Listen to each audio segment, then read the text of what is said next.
तो आज हम लोग बिहार का मॉडर्न हिस्ट्री करेंगे। चलिए शुरू करते हैं। देखिए, सबसे पहले हम लोगों को करना क्या क्रोनोलॉजी होगा, वो होगा आपका नवाब ऑफ बंगाल एंड बिहार। इसको थोड़ा समझेंगे। उसके बाद हम लोग करेंगे advent of Europeans in Bihar, important है।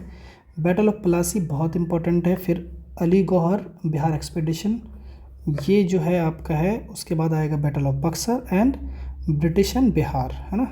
तो ये देखिए, एक्चुअली ये बेसिकली आपका हो गया इंट्रो पार्ट, यानी कि बंगाल का नवाब, उनका बंगाल और बिहार के साथ क्या कनेक्शन है। फिर यूरोपियंस जो भी आएंगे उनका क्रोनोलॉजी और कहाँ कहाँ पे उन्होंने स्थापना की थी फैक्ट्रीज़ की। फिर हम लोग करेंगे बैटल जो कि आपका 1757 में है, बैटल ऑफ पलासी। फिर जो है आपका अली गौहर जो है, इनका है आपका 1760 के आसपास। और फिर बैटल ऑफ बक्सर आपको पता होगा 1764। और उसके बाद हम देखेंगे ब्रिटिश और बिहार के बीच क्या क्या हुआ। इसके बाद जो आपका सेकंड पार्ट है उसमें हम मूवमेंट्स की बात करेंगे, क्योंकि यहाँ पे आप लोगों ने देखा 7वां में कि ब्रिटिश और बिहार जो ब्रिटिश जो है बिहार में वो अपने आप को इस्टेब्लिश कर चुका है। तो उसमें कुछ कुछ आपके मास मूवमेंट आएंगे, जैसे आपका वहाबी मूवमेंट बहुत इंपॉर्टेंट है। फिर आपका संथाल रिवोल्ट होगा, this is very important. And then 1857 revolt, उसमें हम कुंवर सिंह और अमर सिंह की भूमिका देखेंगे। फिर आपका जो है दो आपका ट्राइबल रिवोल्ट होता है बिहार में, वो होता है मुंडा रिवोल्ट और ताना भगत। तो ये आपको पता ही होगा, ठीक है। चलिए, इसके बाद कुछ मिसलेनियस रिवोल्ट्स हैं तो उसको भी हम लोग देख लेंगे। और इसके बाद जो है हमारा रहेगा आज़ादी की तरफ हम जाएंगे, जो कि होगा national consciousness and awakening in Bihar. फिर होगा demand of Bihar as a province, जो कि सच्चिदानंद सिन्हा करेंगे, यानी उनके साथ और भी लोग होंगे। फिर होगा रिवोल्यूशनरी नेशनलिज्म, जिसमें हम लोग बेसिकली मुजफ्फरपुर बम कांड पढ़ेंगे और भी जो भी चीज़ होगा। फॉर्मेशन ऑफ बिहार प्रोविंस होगा, ये स्टोरी आपको पता होगा 1912 में ऑफिशियली 1 अप्रैल से आपका होता है। चंपारण सत्याग्रह वेरी वेरी इंपॉर्टेंट, इसमें तो बहुत डीप लेवल का क्वेश्चन कर रहा है, तो जो मैं यहाँ करवाऊँगा उसके अलावा भी शायद कुछ करना पड़े, थोड़ा पढ़ना पड़े, लेकिन चलिए बेसिक चीज़ तो यहाँ पे हमें पता चली जाएगा। उसके बाद आपका है कुछ पीजेंट मूवमेंट्स हैं, ठीक है, ओके, जिसमें आपका जो है स्वामी सदानंद सरस्वती जो है वो रहेंगे, और भी कुछ कुछ लोग हैं इसमें, वो देखेंगे। फिर आपका आता है खिलाफत और non cooperative movement, important. And then boycott of prince of Wales होता है बिहार में, वो कब होता है। स्वराज दल का गठन होता है, जो कि श्री कृष्ण सिंह रहते हैं यहाँ पे। फिर साइमन कमीशन आता है, तो उस टाइम पे क्या होता है, सिविल डिसोबीडियंस, उसमें देखेंगे कौन कौन पार्टिसिपेट कर रहे हैं। किसान सभा एक टॉपिक है बिहार में बहुत इंपॉर्टेंट। लेबर मूवमेंट इंपॉर्टेंट है। बिहार सोशलिस्ट पार्टी जो भी है वो देखेंगे, और बाकी जो अदर ऑर्गेनाइजेशन है वो देखेंगे हम लोग। फिर आपका जो है हम लोग देखेंगे कि बिहार में डुअल गवर्नमेंट और कॉन्स्टिट्यूशनल डेवलपमेंट चेक करेंगे। फिर है वुमेन का पार्टिसिपेशन मूवमेंट में। फिर क्विट इंडिया मूवमेंट, देखिए बिहार के लिए क्विट इंडिया मूवमेंट बहुत इंपॉर्टेंट होता है। उसके बाद आपका आता है इंडिया टुवर्ड्स इंडिपेंडेंस, यानी कि लगभग आज़ाद होने वाला है, तो बिहार का क्या है, और पोस्ट इंडिपेंडेंस देखेंगे जो भी चीज़ होगा। चलिए, तो अभी जो है सबसे पहले हमें जो समझने की ज़रूरत है वो है, थोड़ा जो कन्फ्यूज़न होता है वो होता है नवाब ऑफ बंगाल और बिहार का, ठीक है। तो देखिए, सबसे पहला जो आपका नवाब है वो है मुर्शिद कुली ख़ान, ठीक है। ये आप लोगों ने नेशनल हिस्ट्री में पढ़ा होगा। तो उनका जो कार्यकाल रहा वो आपका है 1713 से 27। तो ये आपने देखा होगा 1713 से 27। उसके बाद आते हैं सुजाउद्दीन। तो सुजाउद्दीन का है आपका 1717 से 39 तक। अब इस बीच में क्या हो रहा है, अच्छा, सबसे पहले ये जानिए कि मुर्शिद कुली ख़ान जो है वो फ़र्रुखसियार ने उसको अपॉइंट किया है, ठीक है। फ़र्रुखसियार आपको याद होगा, जो कि लेटर मुगल्स में आते हैं। तो उन्होंने मुर्शिद कुली ख़ान को जो है अपॉइंट किया था आपका बंगाल का नवाब, ठीक है। उसके बाद आता है सुजाउद्दीन बंगाल में, जिनका होता है 1727 से 39। इनको अपॉइंट किया जाता है किसके द्वारा, मोहम्मद शाह रंगीला, ठीक है। तो ये है। अब देखिए यहाँ पे कि बंगाल अपने आप को, ये इम्पोर्टेंट है, बंगाल अपने आप को 1700, ठीक है। तो ओके, तो बंगाल जो है उसको आज़ाद करता है, कौन करता है, सुजाउद्दीन करता है, ठीक है। उसके बाद जो है आता है वो सरफराज आता है ना। सरफराज जो है वो क्या है, सन ऑफ सुजाउद्दीन है। तो यहाँ से अब जो है आपका एक तरह से ये नवाब जो है ये अब आपको चल रहा है हेरिडिटरी, ठीक है। तो ये सिर्फ 1 साल रहता है 1739 से 1740। क्यों? क्योंकि इस बीच जो है आपका अलीवर्दी खान जो कि पहले बिहार के गवर्नर होते हैं जिनको बनाया जाता है वो आ जाते हैं। तो बैटल ऑफ घड़िया होता है जिसमें जो है अलीवर्दी खान जो है सरफराज खान को डिफीट करते हैं, हराते हैं और ख़ुद बन जाते हैं, ठीक है। तो ये अलीवर्दी खान चौथे नंबर के क्या हैं आपके बंगाल के गवर्नर हैं। उसके बाद जो है अलीवर्दी खान जो है 56 में जो है इनका डेथ होता है और उसके बाद शुजाउद्दौला बनता है जो कि ग्रैंडसन है अलीवर्दी खान का, ग्रैंडसन है 5वें नंबर पे, ठीक है। चलिए उसके बाद अगर आप देखेंगे तो फिर बैटल ऑफ बक्सर होता है 1757 में और शुजाउद्दौला को हटा करके बनाया जाता है मीर जाफ़र को। कब से कब बनते हैं वो? 1757 से 60 तक। उसके बाद मीर कासिम जो कि मीर जाफ़र का जो है वो आपका सन इन लॉ है, वो 1760 से 1763 तक रहता है 7वां नंबर पे। और फिर से जो है मीर जाफ़र को बनाया जाता है। क्यों? क्योंकि मीर कासिम जो है वो अंग्रेज़ों की बहुत सारी नीतियों से खुश नहीं रहता है, वो एक तरह से उसका रिवोल्ट करता है, तो हम लोग चेक करेंगे। तो फिर मीर जाफ़र को बनाया जाता है, ठीक है। तो ये मैंने बता दिया। और उसके बाद जो लास्ट में है वो है नजमाउद्दौला, ठीक है। 9वें नंबर पे कौन है? नजमाउद्दौला, जो कि कौन है? मीर जाफ़र का बेटा है। चलिए अब थोड़ा हम, आपको पता ही होगा कि अलीवर्दी खान से ही जो है मेरा स्टार्ट होगा, ओके। तो इसको ध्यान देते हैं। देखिए अलीवर्दी खान जो है वो क्या है? डिप्टी नवाब ऑफ बिहार है, डिप्टी नवाब ऑफ बिहार है फ़िलहाल, ठीक है। और कौन बनाता है? शुजाउद्दीन बनाता है इसको, ठीक है। शुजाउद्दीन कौन है? उस टाइम पे बंगाल का नवाब है, शुजाउद्दीन बनाता है, ठीक है। चलिए उसके बाद जो है शुजाउद्दीन का बेटा जिसका नाम सरफराज खान है उसके साथ बैटल होता है, बैटल ऑफ घारिया 1740 में, और वो उसको हरा देता है अलीवर्दी खान सरफराज खान को। लेकिन यहाँ पे ध्यान देने वाली बात ये है कि इस बीच जो है अलीवर्दी खान जो है बिहार का नवाब जो है डिप्टी नवाब 1734 से 1740 तक रहता है। तो ये बहुत ही इम्पॉर्टेंट है। चलिए फिर जो है वो सरफराज खान को हरा देता है, और सरफराज खान को जब हटा देता है तो ऑब्वियस सी बात है कि अगर आपका ये रहा बिहार और ये अगर आपका बिहार है, ठीक है, और ये पार्ट बंगाल है ना, तो बंगाल में तो खुद अलीवर्दी खान चला गया, तो यहाँ पे तो आपका वो हट गया खुद अपने आप को, तो बंगाल का नवाब बना लिया। तो वो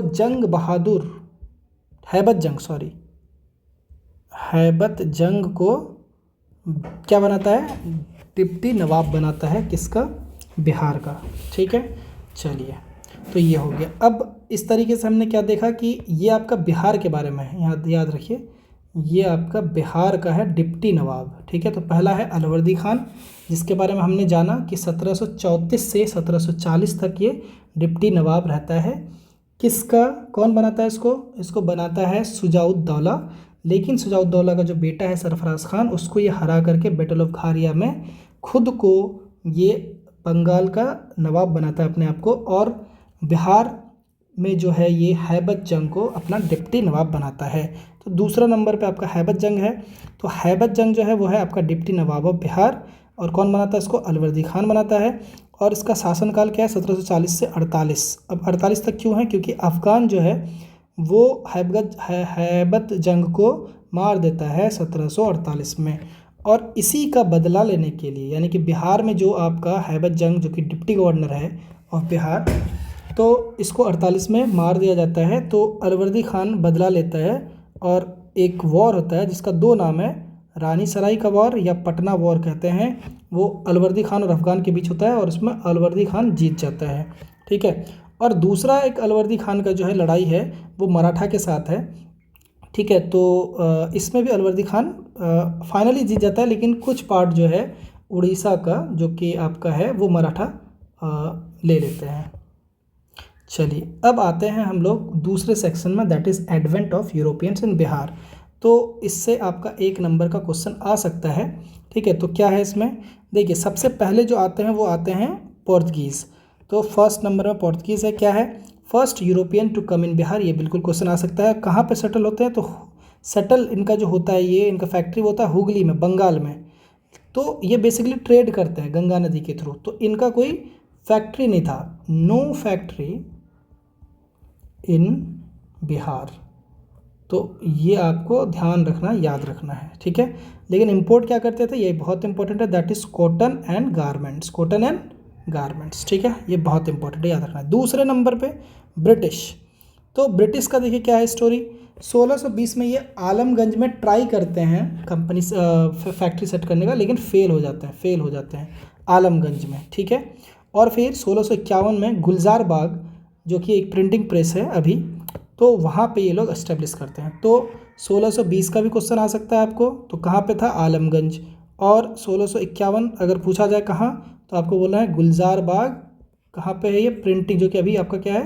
प्रिंटिंग प्रेस है, ठीक है, ये ध्यान रखना है। ओके, इंपोर्ट क्या करते थे?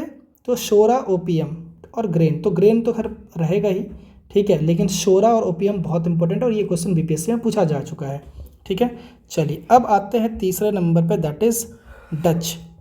तो देखिए first factory in Bihar by Dutch जो है वो होता है 1632, ठीक है। तो हम सीक्वेंस से ही आ रहे हैं। तो अगर फैक्ट्री इस्टेब्लिश करने की बात है तो अब तो सेकंड नंबर पे है, लेकिन आपको डेट याद रख लेना चाहिए क्योंकि ये क्वेश्चन पूछा भी गया है। तो 1632 में कहाँ पे? जो अभी फ़िलहाल पटना कॉलेज है उसी का नॉर्थ ब्लॉक में, ठीक है। चलिए उसके बाद इंपोर्ट क्या करते थे? तो कॉटन, गारमेंट्स, ग्रेन, शोरा।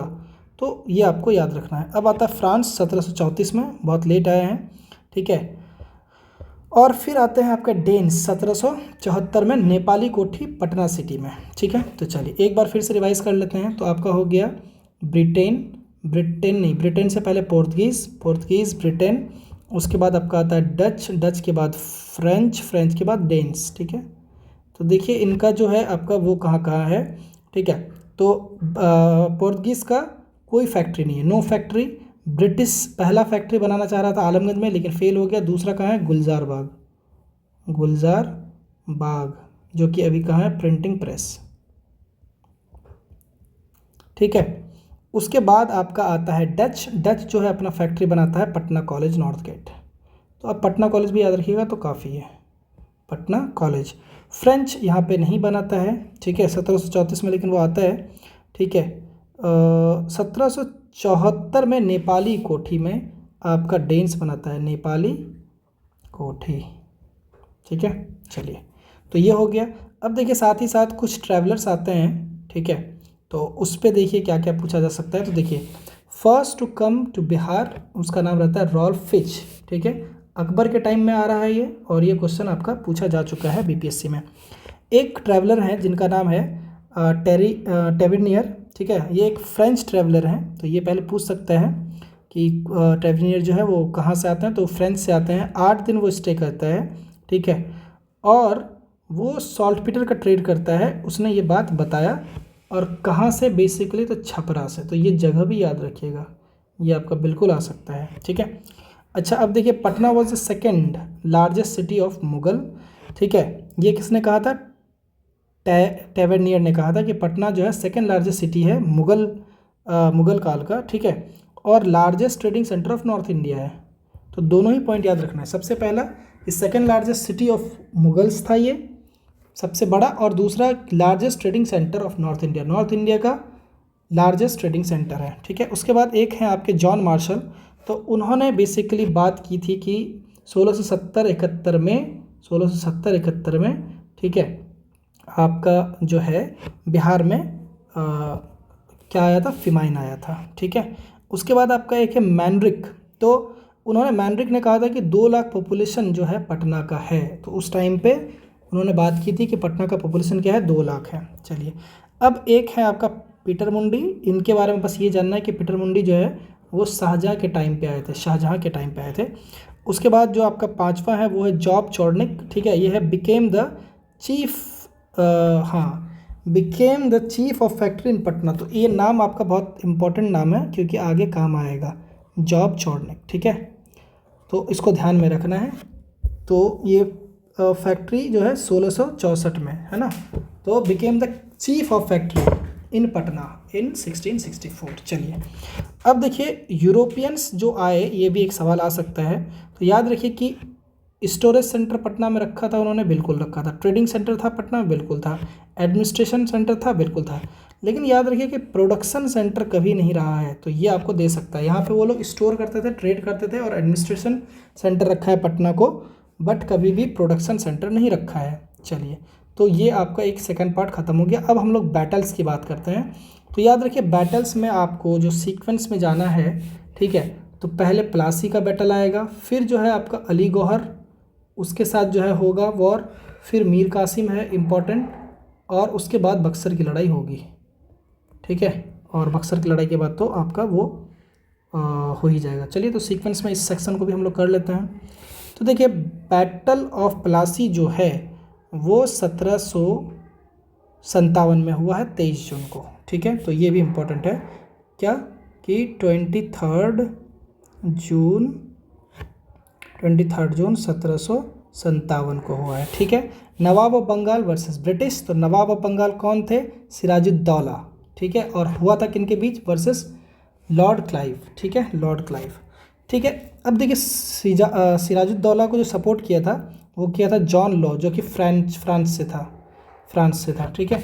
इधर लॉर्ड क्लाइव जो है मेन है, लेकिन उसके साथ साथ सर आयरकूट और मीर जाफर ने उसका सपोर्ट किया। इसमें क्या हुआ, ब्रिटिश जो है वो जीता है। तो मैंने यहाँ पे यही लिखा है कि ब्रिटिश वोन दिस बैटल, ठीक है। और उन्होंने क्या किया, मीर जाफर को बनाया आपका नवाब ऑफ बंगाल, ठीक है। So Mir Jafar became the nawab of Bengal. और कब से कब तक बनता है, 1757 से 1760, ये मैंने पहले भी आपको लिखवाया है, ठीक है। अब देखिए ये इस बीच में क्या करते हैं, तो देखिए okay, monopoly of Britishers in shora by Mir Jafar. तो यानी कि मीर जाफ़र ने अंग्रेज़ों को जो है शोरा के ट्रेड में मोनोपोली दे दिया था। तो ये आपका काम किसका रहा, मीर जाफ़र का। अब देखिए उसके बाद मीर कासिम को बनाया जाता है 60 से 63, और फिर जो है जब मीर कासिम से भी प्रॉब्लम होता है तो दोबारा जो है आपका मीर जाफ़र को बनाया जाता है 63 से 65, ठीक है। तो 57 से 60, यानी कि मीर जाफ़र का अगर ड्यूरेशन पूछा जाए तो 1757 से 60, और फिर आपका होगा 63 से 65, ठीक है। चलिए, इसके बाद जो है आपको ये ध्यान रखना है कि उसी टाइम पे जो है मीरन होता है, Miran, this name is important. So Miran was appointed as deputy nawab, ठीक है, ऑफ बिहार। ये यहाँ पे नहीं लिखा है, हाँ, मतलब ऑब्वियस सी बात है, डिप्टी नवाब बिहार का बनाया जाता है, ठीक है। चलिए, अब जब ऐसा बनाया जाता है तो मीरन को तो बनाया जाता है, बट यहाँ ध्यान रखिए कि रियल पावर जो रहता है वो रहता है राजा राम नारायण, जो कि क्या है, फर्स्ट नायब नाजिम है। तो राजा राम नारायण क्या है, फर्स्ट नायब नाजिम, तो इसको ध्यान रखना है। अब एक कंसेप्ट आपका है फर्स्ट नायब नाजिम, जो कि है राजा राम नारायण। चलिए, अब जब आपका मीर जाफ़र जो है आपका बंगाल का नवाब बना था तो कुछ लोग अगेंस्ट में थे। उसमें कौन कौन है आपका, राजा राम नारायण, देखिए यहाँ पे, उसके बाद है कामगार सिंह, ठीक है, सुंदर सिंह, और ये है राहलवंत सिंह। तो ये लोग जो है इनका विरोध करते हैं, और उसी में से राजा राम नारायण को फर्स्ट नायब नाजिम बना दिया जाता है ताकि रिवोल्ट थोड़ा कम पड़े। चलिए, तो ये हो गया बक्सर की लड़ाई, नहीं, ये हो गया किसकी लड़ाई, ये हो गई आपकी प्लासी की लड़ाई। अब देखिए प्लासी तो हो गया। अब इंडिविजुअली देखिए अली गौहर साहब हैं, ठीक है, जो कि बाद में मुग़ल के शासक बनेंगे, ठीक है। तो अली गौहर बिहार एक्सपीडिशन, देखिए 3 बैटल होता है ब्रिटिश के साथ। पहला होता है 1759 में। तो इसमें कौन कौन रहता है, अली गौहर के साथ जॉन लो। देखिए जॉन लो इससे पहले भी था, और देखिए ये इधर भी सपोर्ट कर रहा था जॉन लो, किसको, सिराजुद्दौला को, ठीक है, यानी कि अंग्रेज़ के अगेंस्ट में जाना है। और उधर कौन है अब आपके, लॉर्ड क्लाइव। यहाँ पे कौन था, यहाँ भी लॉर्ड क्लाइव था, ठीक है। तो अभी लॉर्ड क्लाइव है, और अल्टीमेटली कौन जीता, तो लॉर्ड क्लाइव जीता, ठीक है, ठीक। चलिए, तो इसका मतलब क्या हुआ कि इन्होंने अटैक तो किया पटना पे, लेकिन एंटर नहीं कर पाए, किसने, अली गौहर ने। तो पहला जीता कौन, लॉर्ड क्लाइव, यानी अंग्रेज़ जीता। दूसरा है आपका कि दिल्ली में स्टोरी ये चल रहा है कि आलमगीर द्वितीय, यानी कि आलमगीर सेकंड जो है वो एक्सपायर कर जाते हैं, मर जाते हैं। तो अली गौहर ने क्या किया इस बीच में कि खुद को, अपने आप को क्या करता है, declared himself as the king, ठीक है, अपने आप को राजा घोषित करता है। And assume the title of Shah Alam second, important है। तो देखिए शाह आलम टू कोई और नहीं बल्कि अली गौहर ही हैं, ठीक है। चलिए, powerful wazir of Delhi didn't allow him to enter the Delhi, तो इन्होंने घोषित तो कर दिया लेकिन इनको अलाउ नहीं किया गया कि आप अंदर जाएं, ठीक है। चलिए, तो अब क्या हो रहा है, 1760 में सेकेंड एक्सपेडिशन होगा, ठीक है। और इसमें क्या हो रहा है कि शाह आलम द्वितीय, ठीक है, और कामगार और एक जॉन लो, तो जॉन लो है ही, एक एक्स्ट्रा आदमी आ गया कामगार। यहाँ पे देखिए, ध्यान रखिए, कामगार खां, जो कि ऐसे भी जो है आपका वो खुश नहीं थे किससे, क्या कहता है, सिराजुद्दौला को जब नवाब बनाया गया था, मीर जाफ़र को जब नवाब बनाया गया था, ठीक है। तो वो है ओके। अब इधर क्या हो रहा है, राजा राम नारायण और मेजर नॉक्स। अब राजा राम नारायण को वैसे भी देखिए आपको इसको नायब नाजिम बना दिया गया है, तो ऑब्वियस सी बात है अब ये सत्ता के पक्षधारी हो गए। तो इस तरीके से ये इन लोगों के बीच लड़ाई होती है, ठीक है। और अल्टीमेटली जीतता कौन है, फिर से अंग्रेज जीतता है। फिर 1761 में तीसरी लड़ाई होती है final, that is Shah Alam द्वितीय और जॉन लो और ब्रिटिशर्स के बीच में। तो जॉन लो को क्या, इसमें जो है आपका ब्रिटिशर जीत जाता है, जॉन लो को जेल भेज दिया जाता है। और शाह आलम द्वितीय ने जो कहा कि हम राजा हैं, हमको राजा स्वीकार करो, तो ब्रिटिश अल्टीमेटली एक्सेप्ट करता है इसकी सॉवरेनिटी को, ठीक है।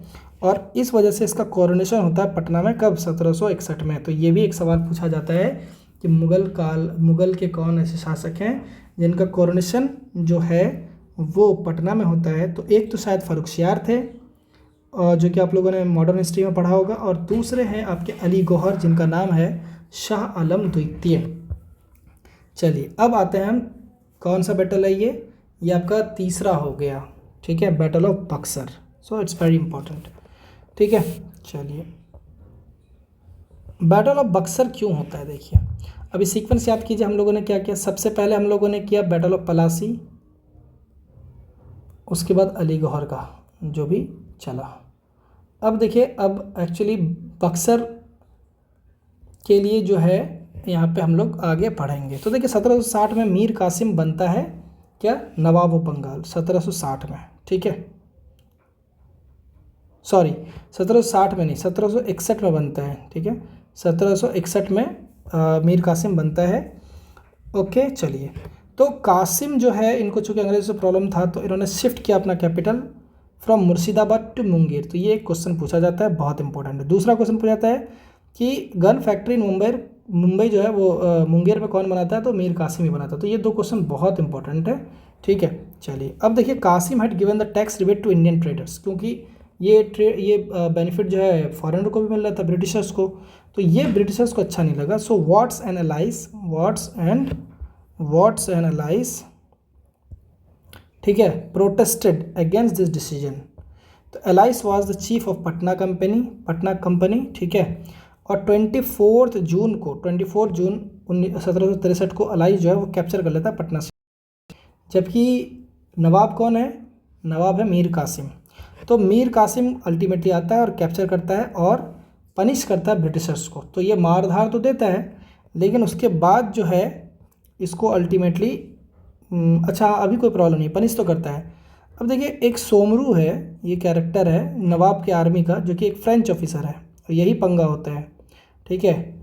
मतलब आप किसी से लड़ाई कर रहे हैं तो आपको पता है कि कितना लड़ाई करना है, लेकिन यहाँ पे क्या होता है, सोमरू जो कि फ्रेंच ऑफिसर है वो ऑर्डर करता है कि ब्रिटिशर्स को मार दो, और बस यही जो है यहाँ पंगा हो जाता है। हालांकि मुंगेर और पटना जो है वो हाँ चलिए, Munger plus Patna captured by major Adam and major Knox, तो इन दोनों ने फाइनली कैप्चर कर लिया। तो देखिए सीक्वेंस ऑफ इवेंट क्या है, इवेंट ये है कि जब इंडियन ट्रेडर्स को रिबेट दिया मीर कासिम ने, आपके जो है एलाइस और वाट्स इन दोनों ने प्रोटेस्ट किया और इन्होंने पटना सिटी पे कब्जा कर लिया। इसका रिटेलिएशन में मीर कासिम जो है वो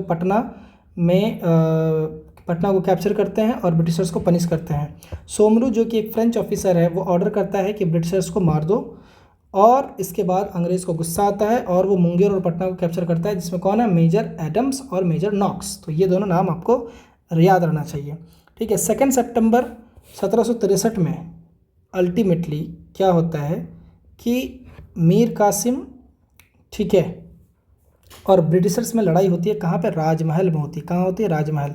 बक्सर की लड़ाई के पहले की लड़ाई है ये, ध्यान रखिएगा।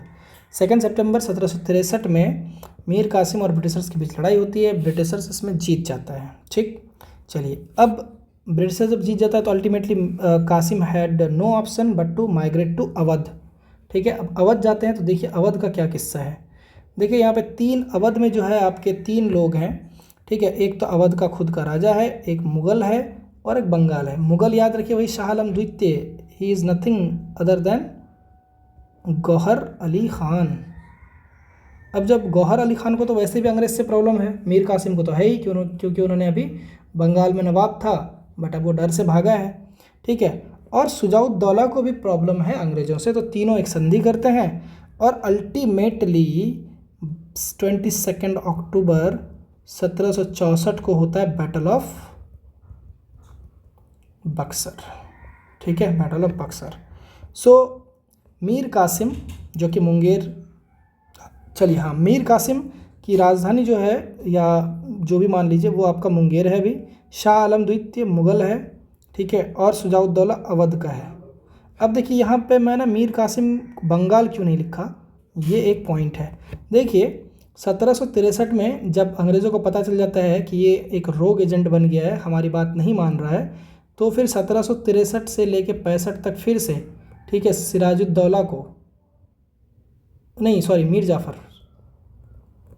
जाफ़र को फिर से बना दिया जाता है। तो उस टाइम पे गवर्नर, यानी कि अगर आपको ये पूछा जाए कि who was the governor of Bengal during the time of battle of Buxar, तो it was Mir Jafar and not Mir Qasim. Mir Qasim तो भाग चुका है वहाँ से। ठीक है, चलिए, और बाकी सुजाउद्दौला जो है वो अवध के हैं। इधर कौन है? हेक्टर मुनरो है। तो अब यहाँ पे एक चीज़ इंपॉर्टेंट ये हो जाता है कि हेक्टर मुनरो है, ना कि लॉर्ड क्लाइव है। तो लॉर्ड क्लाइव जो है वो आपका जो बैटल ऑफ प्लासी हुआ वहाँ पे थे, लेकिन अब यहाँ पे हेक्टर मुनरो आ चुके हैं और ये एक इम्पॉर्टेंट सवाल बनता है। ठीक है, ध्यान रखिए कि उस टाइम पे जब लॉर्ड क्लाइव नहीं है तो कौन है गवर्नर उस टाइम पे? हेनरी वेंसिटाट, और अल्टीमेटली ये लोग जीतते हैं। लेकिन जीतने के बाद जो है, तो देखिए यहाँ मैं बता भी दिया कि Mir Jafar was again made नवाब।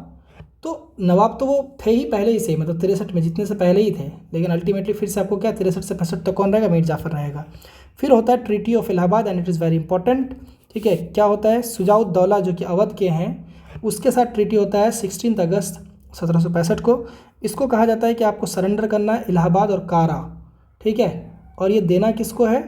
इलाहाबाद और कारा का जगह ये वो देना है शाह आलम द्वितीय को, जो कि आपके मुग़ल वाले हैं। और बलवंत सिंह, ठीक है, उसको बलवंत सिंह को दिया जाता है ऑनर ऑफ हिज स्टेट, तो बलवंत सिंह को ये चीज़ दिया जाता है। ठीक है, चलिए, अब होता है शाह आलम द्वितीय, यानी कि मुग़ल के साथ क्या होता है कि ठीक है आपको हमने दे दिया, क्या दिया? इलाहाबाद और कारा दिया।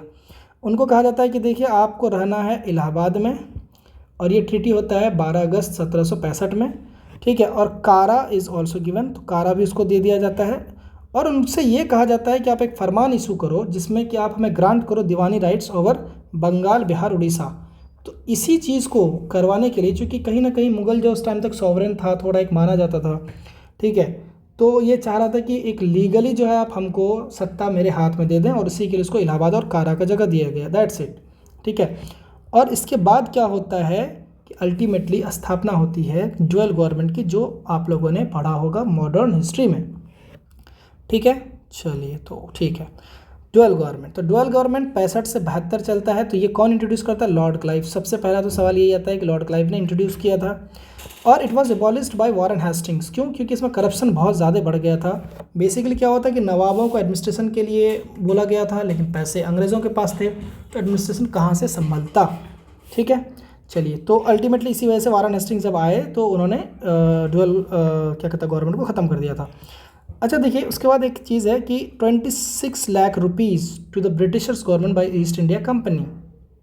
ठीक है, यानी कि अल्टीमेटली क्या हुआ कि ब्रिटिश गवर्नमेंट 26 लाख रुपए to British government by East India company, तो ये दिया गया। ठीक है, चलिए, अब आता है डुअल गवर्नमेंट में, फिर से वही चीज़ जो मैंने बता दिया है, थोड़ा अब यहाँ पे आगे का जो एडमिनिस्ट्रेशन है वो उसमें कैसे चेंज होंगे वो है। तो देखिए इसका दो है, दीवानी राइट्स जो कि मिला ब्रिटिशर्स को, और एक आपका निज़ामत जो कि मिला किसको, ये मिला जो भी इसको कहेंगे आप, निज़ाम कह लें, नवाब कह लें, जो भी है, नवाब्स को, इनको एडमिनिस्ट्रेशन मिला। ठीक है, तो देखो निज़ामत में क्या हो रहा है, क्या, under the control of Nizam's. ठीक है, नॉट नवाब बट निज़ाम्स।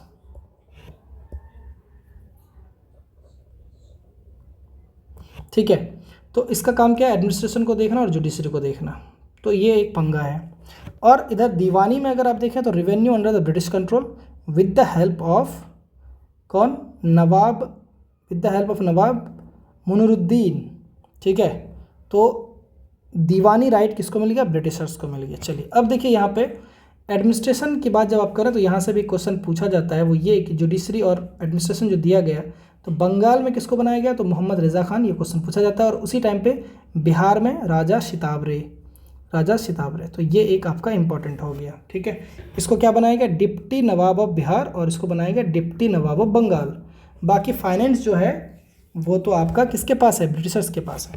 अब थोड़ा एक बार फिर से हम रिकॉल करते हैं कि बिहार में चेंजेस, तो अलीवर्दी खान थे 1740 में, घाड़िया का जो युद्ध है उसके बाद जो है वो खुद बंगाल का वो नवाब बन जाता है, और हैबत जंग को बनाया जाता है बिहार का, तो 1740 से 48।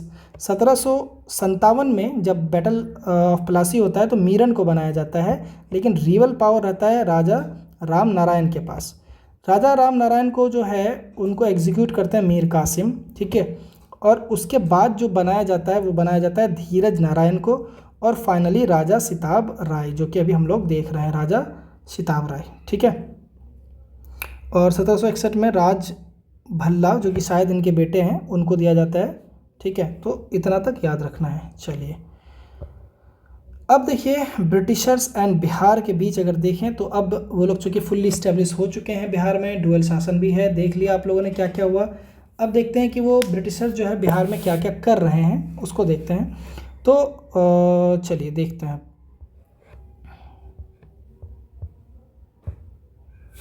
देखिए 1766 में पटना का जो है एक प्रशासन मंडली बनाया जाता है पटना में। ठीक है, और हाँ बनाया जाता है, जिसमें आपका कौन कौन रहता है, सो मिडिल्टन, फिर धीरज नारायण और राजा सिताबरे। तो देखिए धीरज नारायण और सिताबरे यहाँ भी थे, धीरज नारायण सिताबरे।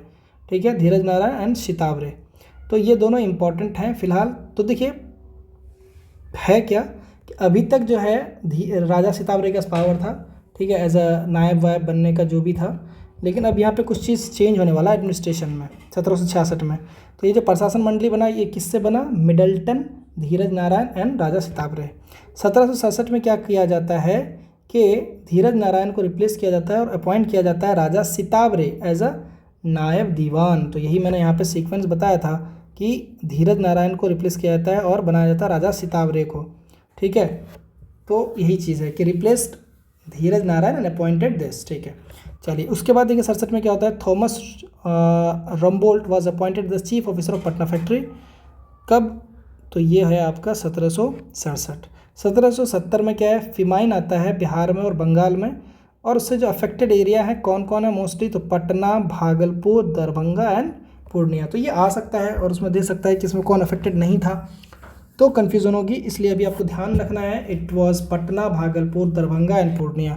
नाउ 1770 का टाइम है। अब एक फिर नया डेवलपमेंट होता है, that revenue council of Patna was established. ठीक है, प्रेसिडेंट होते हैं इसके जेम्स अलेक्जेंडर, और अदर मेंबर्स में होते हैं रॉबर्ट पार्क एंड जॉर्ज वेंसिटाट। तो इंपॉर्टेंट है। ठीक है, it was given the authority of revenue collection. तो अभी तक कौन कर रहे थे, तो याद रखिए दीवान कर रहा था, अब एक क्या बन गया, काउंसिल बन गया। तो ये पूछा जा सकता है ये revenue council of Patna when was it established, so in 1770। ठीक है, Sitab Rai was given the post of nizamat administration. ठीक है, Sitab Rai was given the post of nizamat. तो ये सब हम लोग कर चुके हैं, बट वारन हेस्टिंग्स जब आते हैं तो सिताब राय को डिसमिस करते हैं, जबकि उनका जो बेटा है कल्याण सिंह, ठीक है, was given the title of Rai Rayan. तो कल्याण सिंह को देते हैं, लेकिन शिताब नारायण को हटा देते हैं। वो कौन? Warren Hastings. ठीक है, अब 1783 में आते हैं सर जॉन शोर, ठीक है, न्यू टैक्स पॉलिसी लाते हैं और उसी के बेस पे 1793 में परमानेंट सेटलमेंट में आता है बंगाल में। और चूंकि बंगाल भी बिहार का पार्ट है तो आपका 1793 में परमानेंट सेटलमेंट आता है। और इसको कौन लेके आता है? कॉर्नवालिस। तो ये जो ब्रेन चाइल्ड था, ठीक है, दिमाग था इनके पीछे, वो सर जॉन शोर का था, जो कि एक्चुअली में एक एडमिनिस्ट्रेटर थे। ठीक है, चलिए अब आता है 1781 में जो कुछ लोकल्स पटना ज़मींदार होते हैं, ठीक है, वो ब्रिटिश के अगेंस्ट जो है रिवोल्ट करते हैं, जो कि इंस्पायर होते हैं ये लोग, वो लोग होते हैं चैत सिंह से इंस्पायर। किससे? चैत सिंह ऑफ बनारस। तो बनारस में एक रिवोल्ट हुआ था तो उसी से इंस्पायर होते हैं। कौन कौन है ज़मींदार का नाम? सो इकबाल अली खान एंड नारायण सिंह। ठीक है, लेकिन ये फेल होता है, क्यों? क्योंकि इसको जो है सप्रेस कर लिया जाता है वारन हेस्टिंग्स के द्वारा। ठीक, चलिए 1781 में ही और एक चीज़ होता है कि बिहार को जो है, Bihar was made district by combining Patna and गया। तो बिहार को एक डिस्ट्रिक्ट बनाया था और पटना और गया को मिला करके, मर्ज करके। ठीक है, कलेक्टर वाज अपॉइंटेड, जजेस वाज आल्सो अपॉइंटेड। देखिए अब जो है बिहार एक तरह से 1781 में एक डिस्ट्रिक्ट बना है, पूरा बिहार जो है आपका डिस्ट्रिक्ट बना है। चलिए अब दूसरा फिमाइन आता है 1783 में। अभी हम लोगों ने देखा कि 60-61 में आपका फिमाइन आता है, दूसरा फिमाइन आता है 1783 में। 1790 में क्या होता है? Took over the administration of Bihar. ठीक है, तो ऑब्वियस सी बात है, अब इसको लेना ही क्योंकि दोबारा फेमाइन आ गया। ठीक है, करिए। फर्स्ट इंग्लिश मजिस्ट्रेट जो है उनका नाम है चार्ल्स फ्रांसिस ग्रैंड, और ये आपको याद रखना है। ठीक है, सो फर्स्ट इंग्लिश मजिस्ट्रेट कौन है? Charles Francis grand. अब देखिए 1865 में आते हैं। ये याद कीजिए कि 1781 में आपका पटना और गया को जोड़ के पटना को, बिहार को एक डिस्ट्रिक्ट बनाया जाता है। कब? 1781 में। और अब जा कर के 1865 में पटना और गया को फिर से सेपरेट किया जाता है। तो देखिए कितना, आप देखिए 1781 में, यहाँ देखिए 1781 में पटना प्लस गया को ऐड करके एक डिस्ट्रिक्ट बनाया जाता है, बिहार डिस्ट्रिक्ट। ठीक है, और अब क्या हो रहा है? 65 में पटना और गया को सेपरेट कर दिया जाता है। और 66 में क्या होता है? Saran district was divided into Saran and Champaran. तो अभी आप जो देख रहे हैं तो सारण और चंपारण को फिर अलग किया जाता है। 1769 में सम पार्ट यानी 1869 some part of Patna district और मर्ज्ड इनटू तिरहुत डिस्ट्रिक्ट। तो कुछ पार्ट जो है तिरहुत में आया था, तो तिरहुत भी एग्जिस्टेंस में आ गया। 75 में Tirhut was also divided into Muzaffarpur and Darbhanga. तो अब धीरे धीरे हम लोग का जो जैसे जैसे चेंज हो रहा है, ठीक है, यहाँ पे अब देखिए अब दरभंगा पटना बिहार में डिस्ट्रिक्ट्स बन रहे हैं। Bihar was a part of Bengal presidency till 1912, ये हम लोगों को पता है। In 22 March 1912 British government notified Bihar and Orissa as separate province from Bihar. और जब वो नोटिफाई कर दिया तो बिहार दिवस मनाया जाता है। लेकिन यहाँ पे आपको ध्यान रखने वाली बात ये है कि it came into effect from 1 अप्रैल 1912। तो आपको याद रखना है कि जो बिहार ऑफिशियली अलग जो हुआ तो वो 1 अप्रैल 1912 हुआ। तो ये देखिएगा 1 अप्रैल 1912 में बना है, बिहार सेपरेट हुआ है। लेकिन बिहार दिवस हम लोग बनाते कब है? 22 मार्च को। क्यों? क्योंकि नोटिफाई हो गया तो हम लोग खुश हो गए। ठीक है, लेकिन कब ये इफेक्ट से आया? तो 1 अप्रैल 1912 से। ठीक है, चलिए अब देखिए गोलघर जो है वो बनाया जाता है जॉन गास्टिन के द्वारा। ठीक है, और at the time of Lord Cornwallis. तो लॉर्ड कॉर्नवालिस थे। टाइम इसका एक बार चेक कर लीजिएगा, मैंने लिखा नहीं है गोलघर कब बनाया गया है, थोड़ा एक बार ये सर्च कर लीजिएगा, गूगल कर लीजिएगा। ठीक है, इम्पॉर्टेंट है। उसके बाद देखिए अब ये तो हो गया, अब इस्टेब्लिशमेंट हो गया है अंग्रेज़ों का। तो अब ऑब्वियस सी बात है क्या होगा? कुछ ना कुछ मूवमेंट्स होंगे। तो अब उस मूवमेंट्स के बारे में हम लोग पढ़ते हैं। देखिए मूवमेंट्स में देखिए 19th सेंचुरी की बात है तो स्टार्ट हुआ था वहाँ भी मूवमेंट 1920 में। और सैयद अहमद शाहिद जो है इसके आपके कौन लीडर हैं। और ये कब कहाँ बॉर्न हुआ? रायबरेली में 1786 में। 1821 में सैयद अहमद जो है वो पटना आए और सादिकपुर फैमिली जो है उनको फॉलो किया। तो ये इंपॉर्टेंट है, सादिकपुर फैमिली। ठीक है, और 1831 में बालाकोट बैटल हुआ और इसमें सैयद अहमद जो है वो एक्सपायर कर गए। और शेर सिंह जो कि आपके सिख जो है वहाँ पे जो पंजाब का जो इलाका था वहाँ पे ये राजा होंगे तो वो जीत गए। ठीक है, पटना की अगर बात करें तो इसके जो इंपॉर्टेंट लीडर हैं वो है विलायत Ali and Inayat Ali, very important, very very important, ठीक है। चलिए, 2 इम्पॉर्टेंट सेंटर जो है आपका अगर पूछा जाए तो सितना एंड पटना, और स्पेशली फंड्स और वॉलंटियर के लिए आपका पटना है, ठीक है।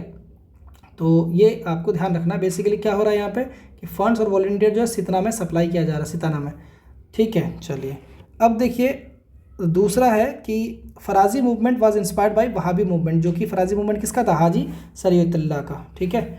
तो अब देखिए वहाबी मूवमेंट की अगर बात करें तो कौन कौन इसमें लीडर थे, सैयद अहमद शाहिद, तो ये तो थे ही, विनायत अली, इनायत अली, तो ये तीनों लीडर के बारे में मैंने पढ़ लिया। अब देखिए वहाबी मूवमेंट में बेसिकली वहाबी और ब्रिटिशर्स के बीच 3 लड़ाइयाँ होती है, 52 में, 58 में और 63 में, जिसमें अल्टीमेटली ब्रिटिशर्स जीत जाते हैं। तो 1763 में क्या होता है, suppression of Wahabi movement in Bihar, Ambala campaign होता है, और अल्टीमेटली ये जो है वहाबी मूवमेंट ख़त्म हो जाता है। और सेडिशन चार्ज लगता है 1863 में, किसमें, अम्बाला में, और 1865 में पटना में, ठीक है।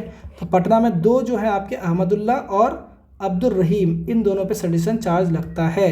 और ध्यान रखिए इन्हीं चीज़ों को देख करके जो है ना कुंवर सिंह को ट्रस्ट नहीं रहता है ब्रिटिशर्स पे, इसलिए वो अपने आप को सरेंडर नहीं करते हैं, ठीक है। चलिए, first one to revolt against Britishers हैं ये followers of Wahabi movement are called Ahle Hadith, तो ये आप सुनते होंगे, अहले हदीस फॉलो करने वाले लोग, तो उन्हीं को वही हैं जो कि वहाबी मूवमेंट के साथ जुड़े हुए थे। अब आता है Santhal movement, it is very important movement, तो ये तो आप लोगों को पता होगा ही होगा, ठीक है। देखिए, तो सबसे पहले तो पूछा जाता है कि ये जस्ट बिफोर जो है वो आपका कौन सा रिवोल्ट हुआ था 1857 से पहले, तो it was Santhal movement. Duration क्या है, 55 से 56। स्टार्ट कहाँ हुआ था, तो ये देखिए ये हुआ था आपका भागलपुर टू दामने को, उस एरिया को क्या कहते हैं, दामने को कहते हैं, ठीक है। Santhali people revolted because of a new railway construction was being constructed and sexual abuse with other man, तो देखिए 2 रीज़न था, एक तो उसके एरिया से रेलवे कंस्ट्रक्शन हो रहा था जिससे जंगल वंगल काटा जाता, और ऑब्वियस सी बात है कि जो ट्राइबल लोग हैं उनके लिए जंगल बहुत इंपॉर्टेंट है, और दूसरा वहाँ जो लेडीज़ हैं उनके साथ सेक्सुअल अब्यूज़ किए गए थे, तो इस वजह से उन लोगों ने रिवोल्ट किया। अफेक्टेड एरिया की बात करें तो ध्यान रखिएगा बीपीएससी में आता अलग अलग ऑप्शन, तो बीरभूम, सिंहभूम, ठीक है, बांकुरा, ठीक है, आपका हजारीबाग, भागलपुर एंड मुंगेर, तो ये एरिया अफेक्टेड एरिया है। बाकी इसको दामने को कहते हैं, ये तो आपको पता होना चाहिए। फिर से रिपीट कर रहा हूँ मैं, बीरभूम, सिंहभूम, बांकुरा, हजारीबाग, भागलपुर एंड मुंगेर। लीडर कौन है, बहुत इंपॉर्टेंट, सिद्धू कानू, और सिद्धू कानू के बाद भैरव चांद, सो चारों याद रखना है, सिद्धू कानू, भैरव चांद, ठीक है। Sidhu gave the message that Thakur यानी कि ईस्ट देवता had ordered him to revolt, तो यानी कि जो ये एक्चुअली बेसिकली ये गॉड है, तो इनका कहना है कि देखिए गॉड ने यानी कि ठाकुर ने हमको ऑर्डर दिया है, ठीक है। और इससे क्या होता है कि मार्शल लॉ वाज इम्पोज्ड, वहाँ पे मार्शल लॉ लगाया जाता है, और फाइनली रिवोल्ट ख़त्म होने के बाद ये सक्सेस पाते हैं, और फाइनली संथाल परगना जो है वो क्रिएट किया जाता है। और संथाल रिवोल्ट जो है वो अगेन होता है 80-81 में, but the impact was not felt by Britishers, बहुत छोटे स्केल में होता होगा। अब आते हैं हम 1857 की लड़ाई में, ठीक है। तो देखिए 1857 की लड़ाई की अगर बात करें तो बहुत ही इम्पॉर्टेंट है, याद रखिए। सबसे पहला है रोहिणी, तो रोहिणी जो कि देवघर में है, यहाँ पे 32 यानी कि 32वां रेजिमेंट ने रिवोल्ट किया था, और वो लेटर शिफ्ट हुआ था भागलपुर में, इसलिए ये इंपॉर्टेंट है कि स्टार्ट भले ही ये हुआ था झारखंड रोहिणी देवघर में, लेकिन अल्टीमेटली ये शिफ्ट कहाँ कर गया था, भागलपुर में, ठीक है। कब स्टार्ट हुआ था, तो 12 जून 1857। 2 Englishman were killed, 3 Indian soldiers were hanged, ठीक है। अब आते हैं हम पटना में, तो देखिए 3 जुलाई 1857 को पीर अली, ठीक है, गुरहट्टा मोहल्ला में, ठीक है, वो रिवोल्ट करते हैं, और जो ओपियम एजेंट है Lyall tried to suppress the revolt but got killed along with his army, तो वो लायल जो हैं वही मर जाते हैं यहाँ पे, ठीक है। और फिर क्या होता है, पटना कमिश्नर जो कि टेलर है suppress the revolt and took harsh step, Pir Ali was hanged इन 7 जुलाई, तो देखिए 3 जुलाई को रिवोल्ट किया था उन्होंने, और 7 जुलाई को ऑर्डर किया टेलर, और वो कहा कि अच्छा हाँ, और वो वहाँ पे वो उसको जो है बेसिकली मरवा देते हैं, और इस बात का जिक्र कहाँ करते हैं, वो अपने बुक आवर क्राइसिस में, ठीक है। 19 जुलाई में क्या हो रहा है, देखिए 3 जुलाई का देख लिया, और 8 जुलाई को उनको 7 जुलाई को फांसी भी दे दिया गया। 19 जुलाई को क्या हो रहा है, टेलर इम्प्रिजेंट किसको, मोहम्मद हुसैन अहमदुल्ला, ये देखिए वही है, जो कि आपका कौन से मूवमेंट से जुड़े हुए थे, वहाबी मूवमेंट से, और एक है आपका वाइजुल हक। इस तीनों को भी आपको याद रखना है, ठीक है। 25 जुलाई देखिए बहुत इंपॉर्टेंट है, क्या होता है कि Muzaffarpur soldiers killed Englishman officers, और इसी तरह दानापुर में 3rd रेजिमेंट जो है वो रिवोल्ट करना शुरू कर देते हैं, और अल्टीमेटली अगस्त में रिवोल्ट स्टार्ट होता है भागलपुर में, ठीक है। और वो कैसे जाता है, गया, गया से रोहतास, रोहतास से सासाराम, सासाराम से राजगीर, राजगीर से बिहार शरीफ, ठीक है। तो ये आपको थोड़ा याद रखना है। अब आता है वीर कुंवर सिंह की एंट्री होती है। तो वीर कुंवर सिंह के बारे में जो क्वेश्चन पूछा था वो पूछा जाता है, gun factory was establish by him in Jagdishpur by Babu Kunwar Singh. तो याद रखिएगा गन फैक्ट्री, तो आपको याद रखना है मुंगेर में किन्होंने किया था, वो किया था मीर कासिम ने। बाकी gun factory was establish by him in Jagdishpur Kunwar Singh, ठीक है। कुंवर सिंह मेट तात्या टोपे, ठीक है, कहाँ पे, कानपुर में।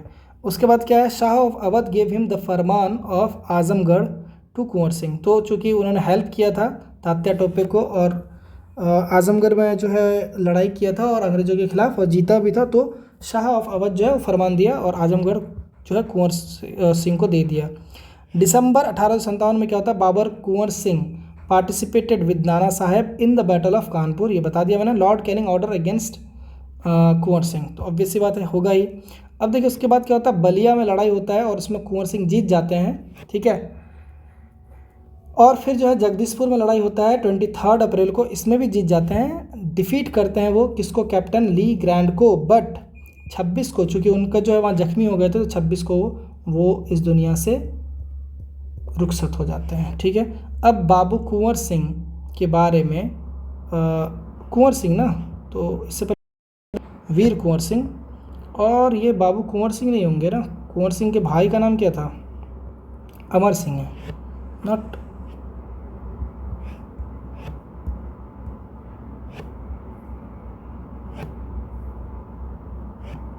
अमर सिंह। तो अमर सिंह का देखिए कैमूर हिल्स में रहते थे, कौन, बाबू अमर सिंह। कंट्रोल किया उन्होंने Shahabad. Babu Amar Singh and 14 others were kept out of the pardon of queens Victoria. तो क्वींस विक्टोरिया ने जो बौद्धों को माफ़ किया था, तो बाबू अमर सिंह को माफ़ नहीं किया था, और इन्होंने पैरेलल गवर्नमेंट इस्टेब्लिश किया था, कहाँ पे, कैमूर में, ठीक है। चलिए अब आता है बिरसा मुंडा का रिवोल्ट। तो बिरसा मुंडा का रिवोल्ट देखिए बहुत ही इम्पॉर्टेंट है बिहार में। तो पैदा होते हैं ये 15 नवंबर, ठीक है, 1875 को, और इसी वजह से देखिए कि बिहार झारखंड जो अलग हुआ 15 नवंबर 2000 को अलग हुआ था, ठीक है, बिरसा मुंडा की वजह से। तो देखिए जमा हुए थे, और कब, तमार पुलिस स्टेशन, ठीक है, चालकांड में, तमार पुलिस स्टेशन। न्यू वाट क्रिश्चियनिटी रिलीजन, तो शुरू में ये क्रिश्चियनिटी से थोड़ा इन्फ्लुएंस थे, लेकिन बाद में जो है इन्होंने रिजेक्ट किया था बोंगा को, एंड प्रोक्रेटेड सिंग बोंगा। सिंग बोंगा मतलब सिंगल गॉड, और बोंगा मतलब मल्टीपल गॉड। तो मल्टीपल गॉड को इन्होंने रिजेक्ट किया था, और सिंगल बोंगा यानी कि सिंगल गॉड को इन्होंने एक्सेप्ट किया था। और इनका अरेस्ट हुआ था अगस्त 24, 1895 को, और रिलीज़ किया गया 3 साल के बाद। लेकिन इनको दोबारा अरेस्ट किया गया 3 फरवरी 1900 को, जब वो सो रहे थे, और ये 30 मई को जेल में कोलेरा से मृत्यु हो गई इनकी, ठीक है। अब देखिए कौन कौन सा इफेक्ट था यहाँ पे आपका अफेक्टेड एरिया, तो रांची, खुंती और तमार, ठीक है। तो दिस वाज अफेक्टेड एरिया, ठीक है। अब एक लास्ट जो है आपका जनजातीय रिवोल्ट में आता है, वो होता है ताना भगत। कब करते हैं ये, ड्यूरिंग 1314 यानी 1913-14। लीडर इनके कौन है, जात्रा भगत, ठीक है। तो इनको जो है सीबू माया देविया भी कहते हैं। तो लीडर याद रखिए जात्रा भगत। इम्पैक्ट क्या हुआ, उड़ाऊ, मुंडा और संथाल, किन पे हुआ। तो जो है इसमें देखिए इम्पैक्ट जो जिन जिन जातियों पे हुआ था, किस पे, उड़ाऊ, मुंडा और संथाल, इन लोगों ने रिवोल्ट किया था। इनका 3 डिमांड था, सेल्फ गवर्नेंस, ठीक है, no tax, land is the property of God, तो आप क्यों ले रहे हैं, और equal treatment of human beings, ठीक है। और इन्होंने रिजेक्ट किया था क्रिश्चियनिटी, ठीक है, और constitutional approach to the protest, this is very important. ये मतलब गांधी जी से बहुत इन्फ्लुएंस थे। So merge with Gandhi's non cooperation movement, जो कि आपका 1920 से 22 तक चला था, उसी में मर्ज हो गया था, ठीक है। चलिए तो इम्तियाज़ अली का है ये, ओके। चलिए अब इसके बाद का जो पार्ट है वो हम बाद में आपको लेके आते हैं। Thank you.